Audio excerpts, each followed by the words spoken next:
So here's something I will say on this hill. So the one thing I would like people to understand, and this is something that is very important, is that I don't like it when people try to comp out our problems in our country onto other countries. Do we have foreign influence that tries to influence our youth? Yes, sure we do. Do we have problems where they have untold access and things that they should be able to pump things into the country that they shouldn't be able to? Yeah, they do. But that does not mean that they're the ones that caused this.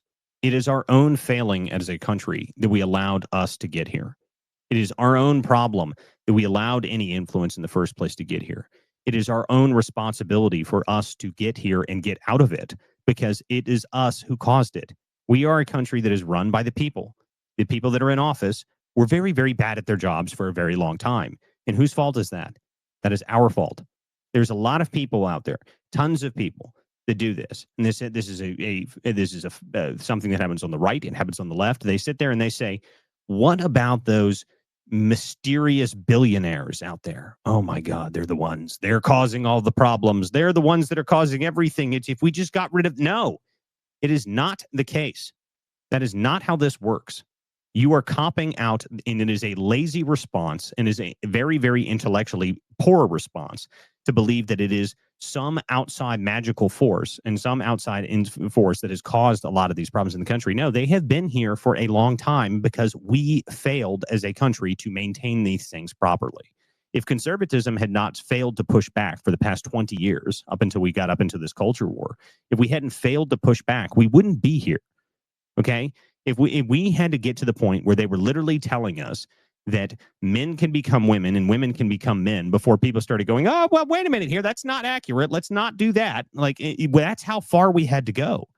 The bottom of the slippery slope that everyone described many, many years ago, we weren't even at the bottom yet. What was the next level of it? I mean, I shudder to think what the next level of the slope that we were riding down at we were in a mudslide, riding in like a surfboard all the way to the bottom. We were scraping the bottom of the dregs of that trench for years. Okay, so it's not just other countries, because if it is other countries that influence us and do that, that is our own fault for not being able to maintain a good defense against them. That is our own fault. That is the problem. I mean, it is a problem. Okay, like the problem. So the censorship machine that I talk about a lot, that I've gone through all the documents on, and I can explain to everybody.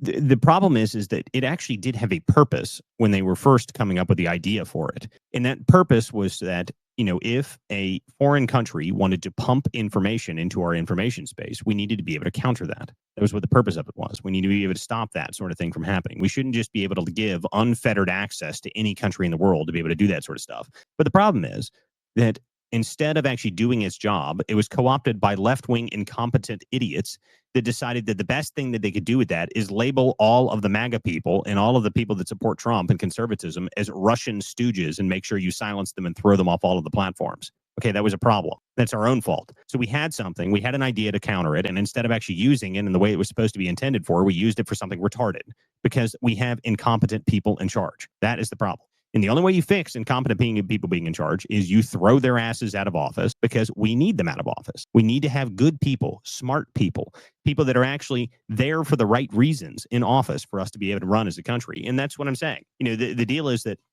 it is our own failings that got us here, but it's only through us that we'll be able to pull ourselves out of it again. And I just don't like it when people just, and I'm not going after you specifically, because this is something that happens a lot to tons of people. Well, it's these people, it's those people over there, it's this small group of people over here, it's that country, it's this country. It's just shut up. It's you. It's your own fault. Go fix it yourself. That is the point. And people don't like that because it pushes the responsibility of your country onto you. But that is true. It is your country, and it is your responsibility as a citizen of your country to make sure that you maintain it.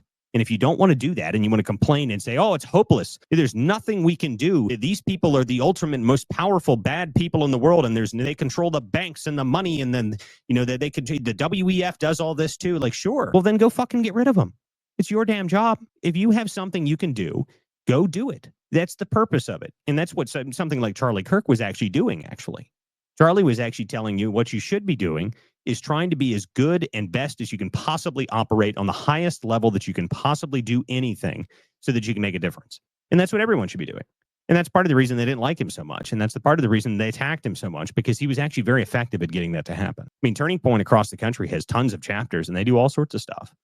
But the deal is that getting actually activated to do something is something difficult for a lot of people, because you have to make the decision yourself. You have to decide where your own effort is going to end. How much time do you have?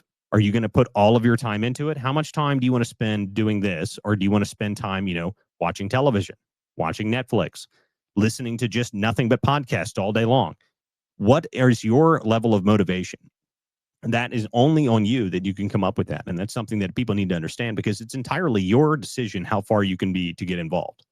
To do something, you can do it. Just figure out what it is. If it's just going to be monetary and you're going to try and support people, then support people you trust. Do that. Go find people you think are actually making a difference and then support them. And then those people can go do it for you. That's one way you can do it. Or you can try and get involved in different ways. There's volunteer ways. And you can go find volunteer organizations that are making a difference all over the place on X. You can find all sorts of people that are doing all sorts of interesting things, and you can try and get involved and try and help them in small ways. And you can, just write an article for them once a week, or just show up for their spaces and talk in one of their groups once a week. Do something, because there are ways you can help. I mean, there are ways you can do something, and it's just people just need to be pushed in the right direction, which is what Turning Point was doing. Turning Point is pushing those people in the right direction. But the deal is that everybody that asks, what can I do to fix my country? He's like, well, are you intelligent? I guarantee you can figure it out. You've got the tools that no other people in history have had at your fingertips. For $20 a month, you can access an AI that will tell you anything you want to know. You want to learn how to build a business? It'll teach you how to learn a business. You want to learn how to write like a master? It'll teach you how to write like a master. You have the ability in your pocket for $20 a month to learn any skill anywhere other than physical labor skills. That's like the only cutout on that, because that's something you can't teach through just reading. But outside of that, you can do just about anything, and you can learn just about anything. It's all about how much time you yourself are willing to dedicate to it to make a difference. So if you're interested in fixing things and learning how to do stuff, there's all sorts of different ways to do it. If you talk to people like me, I'll tell you what I think you can do to help. I mean, I'm more than happy to talk to people. I've got lots of people that message me all the time about this sort of stuff. But the people that are out here that are, what do? We can't counter this. We can't counter that. Like, no, sure you can. Go put better people in office, so then they can fix the problem. That's what you should do.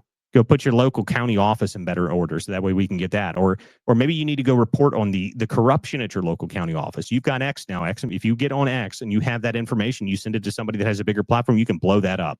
That's something you can do in your local area. If you think someone in your local area is corrupt, go find out what's corrupt about it, get the proof, get the documents, FOIA the information, send it to somebody that actually knows how to push a message out, and then poof, you've just made a real difference. You can do that. Anybody can do that. It's just about how much effort you yourself are willing to do. And that's what gets back to the idea of what you said about being too fat and happy. Yeah, that's true. People get lazy. People don't want to do anything. People just want to complain. Well, that doesn't get you anywhere. Go do something. If you think you can make a difference, then make it.